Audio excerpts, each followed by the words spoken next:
अस्सलाम वालेकुम, कैसे हैं गाइस। उम्मीद करती हूँ आप लोग खैरियत से होंगे। तो गाइस, ये मेरा फ़र्स्ट व्लॉग है, मेरी लाइफ का फ़र्स्ट व्लॉग है। आप लोगों ने थंबनेल देख के अंदाज़ा लगा ही लिया होगा कि ये मेरा फ़र्स्ट व्लॉग है।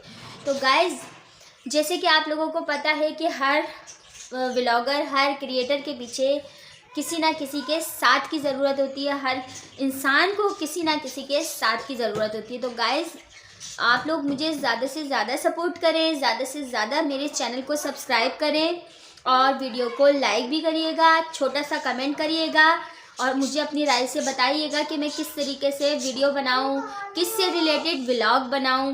क्योंकि मेरा जो कंटेंट है वो डेली व्लॉगिंग का है और मैं हाउसवाइफ हूँ। 4 मेरे बच्चे हैं माशाल्लाह, जो इसी चैनल पे आपको देखने को मिलेंगे। तो ये मेरा फर्स्ट व्लॉग है, ज़्यादा बड़ा मैं नहीं करूँगी। तो गाइज़, जल्दी से चैनल को सब्सक्राइब कर लें और जल्दी से वीडियो को भी लाइक कर लें, इससे पहले कि आप लोग भूल जाएं। तो गाइज़, मिलते हैं अच्छे से व्लॉग के साथ। तब तक के लिए अल्लाह हाफिज़। अपना बहुत सारा ख्याल रखिएगा। Tata, bye bye.